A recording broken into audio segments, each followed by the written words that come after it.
It was my sons who were attacked and forced to defend themselves.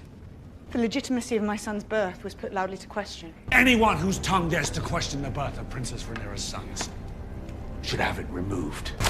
Hey everybody, welcome to Nerd Java, your daily dose of everything gaming, television, and movies. My name is Chad Fehr. And I'm Alex Rodriguez.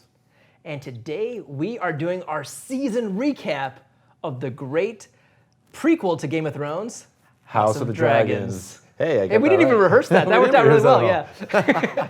Nice. Yeah, so excited about season one. Yeah. So I came into this series super excited, but I also had a really high level of expectations. Yes. Because Game of Thrones had set a high bar, and then they let us down at the end. Yeah. So I had a lot of expectations coming into this. Yeah, I think it was just one of those things where, I don't know, we couldn't really be more disappointed or more excited at the same time. I agree. So I was just here taking it with a grain of salt, just like, all right, let's see what you got. And I gotta say, I was pleasantly surprised. I was super happy with it. Yeah, yeah. And I want to make a quick callback. If you watched our original episode 1 review, I called that Daemon was going to become most people's favorite character. Was I right? You were right. You were right. Cannot say he was wrong. But yeah, you called it. You're gonna love this guy because he's so badass. But at the same time, was he gonna pull all those douchey moves, right? Right. And surprisingly, he didn't. It was the Hightower who did all that. It was. I mean, he definitely had his quote unquote like bad guy moments. Yeah. Yeah. But like he wasn't the epitome of the bad guy in the series. Right. Because that's who you thought it was gonna be. You thought he was gonna be the penultimate. Well, that's how they set him up. Villain. They set it out to make it look like that way for the first episode. Yeah. But surprisingly, it was the Hightowers who came in and were just sneakily plotting the whole series. You know, we were talking earlier how like, you know, every little thing he did was always, you know, selfish and for what, you know, and there was like that one scene too where he tells his daughter like, you know, I made you queen. What else would the father, you know, what else, how, you know, I'm the perfect father, what else would you want from that, you know? Well, then you jump everything I forward did even a was for few you. episodes. Yeah. And whenever he comes back into it and he said, finally I see it in you. You have what it takes to play the Game of Thrones. Right. Whenever she actually pulled out a knife, like late, I guess about halfway through this season, pulled out a knife and like tried to stab Rhaenyra's child and cut out his eye. Right. I mean, rightfully so. I mean, rightfully, yeah. I mean, what else would make you want to do that besides someone already like slicing your own kid's eye out? But, So what's your opinion on that? Should she have done that? I mean, I don't know. Obviously, I don't think she should have, but I think she was showing her power as the current queen that she could do whatever she fucking wants. Well, you know, in that moment. But at the same time, I think it was great that it just really showed that sort of, like the father said, that next step in for her to do what she needs to do to win the Game of Thrones. Because, you know, in the Game of Thrones, you either win or you die. Right. You know, it's not whether you lose. Most of the times, you're going to die. The thing I found interesting with that is that was a moment that almost felt more Targaryen. Because the Targaryens are the ones that have that, like, you don't know what they're about to do next. Yeah. And they actually seem, for the most part, pretty even keel. Like, you didn't have any of those moments with them where you're like, oh, flip a coin, are they crazy or are they sane? Yeah. Well, I guess that makes a little bit of sense. But in a way, I feel like it also kind of gave me just like Lannister vibes, you know, just more subtle, but yet, you know, don't mess with me, you know. The Hightowers totally feel like the Lannisters, which I find to be hilarious because the Lannisters come off looking terrible in this first season. Which is great, which I love about that. I mean, they downplay everybody, right? But you know, that's one thing, you know, leading to one of the things that I liked about House of Dragons was that it felt a little bit more, you know, I guess personal between just the Hightowers and the Targaryens rather than them spending time on every family. You know, like we never really got into the Baratheons or that much into the Lannisters or even the Starks, you know. Well, think about those. The houses that they go into are the ones that don't exist when you get to the season of Game of Thrones. No, that's true. Because the Valerians are the other big house that they talk about. Yeah. They're non-existent anymore. Yeah, that's true. But yeah, that was one of the things I liked about it, that it was a little bit more personal. I felt like you can really, you know, just kind of put yourself more into the characters rather than it being spread out so much, you know? Oh, totally. Yeah. Totally. Yeah. So really quick, I'm going to toss this out there to you as the audience member. If you are still watching us and you have not given us that big thumbs up or click the comments below, please let us know what you're thinking, subscribe to the channel, and give us that thumbs up. All right, so jumping back in, what would you say was your absolute favorite scene? If you had to pick one scene to say, this is the scene that made this season, what would it be? Damon's going through fighting the crab. The crab eaters. The crab eaters, and Yeah. he just goes through that whole. He soloed Soloed a battle. the whole thing. Yeah. Came back victorious.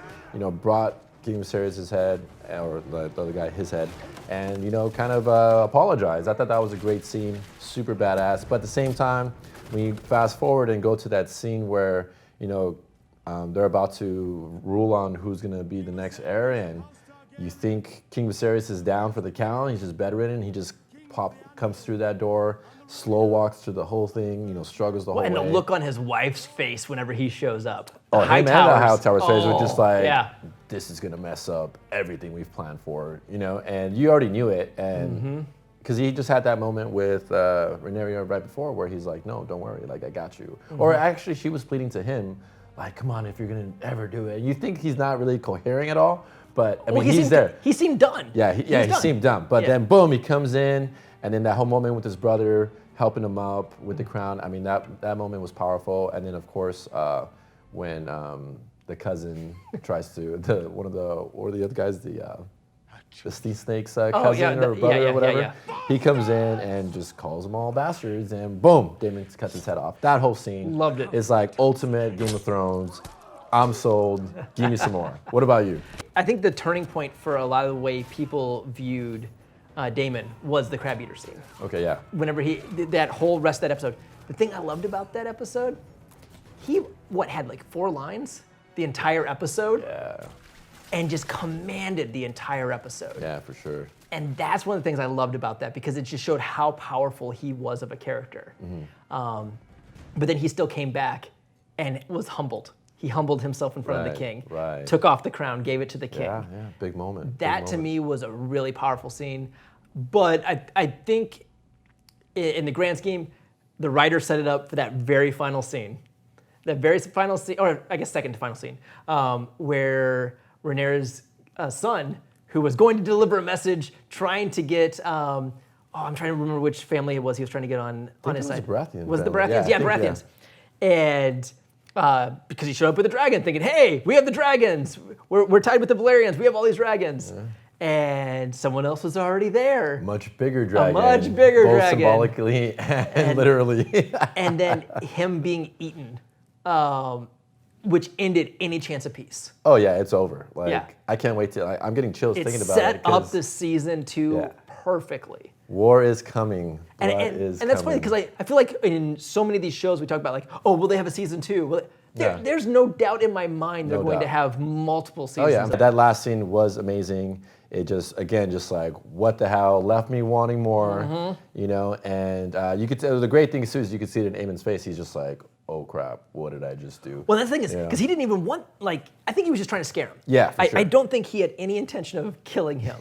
Because he was even like, I feel like he's a reluctant fighter in a way. Like he thinks he's tough guy. Yeah. And he shows those moments like whenever he's in the dueling yards and things like that.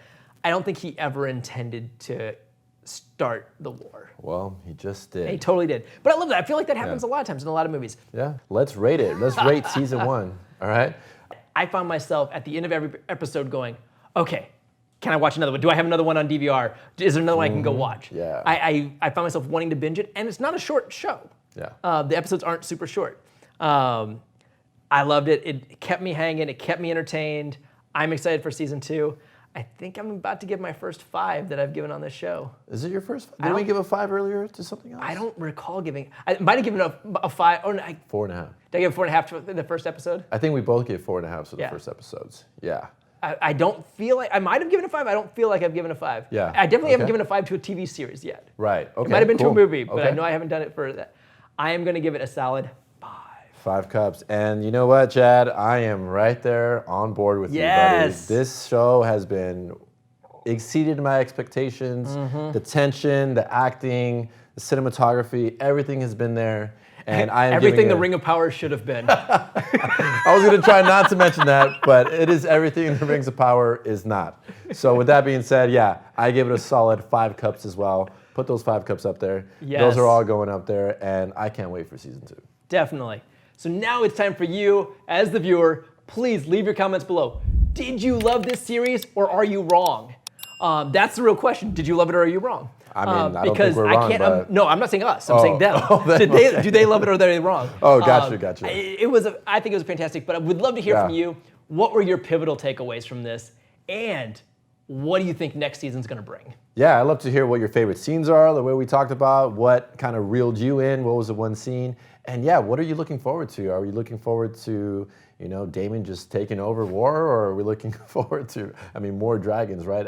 More dragons. It's just exciting, and I can't wait. I'm excited to see if they're going to do another time leap. Because that could be interesting. I would like to see them slow it down. Yeah. Because I feel like they did all the time leaps to get up to this point. Yeah. I hope they slow it down. I hope they don't keep the time leaps. I agree with that. Yeah. All right. All right, everybody. That's it for us today here at Nerd Java. Yes. I'm Alex Rodriguez. I'm Chad Fehr. Thanks for having us, guys. We'll see you next time. Take it easy, y'all.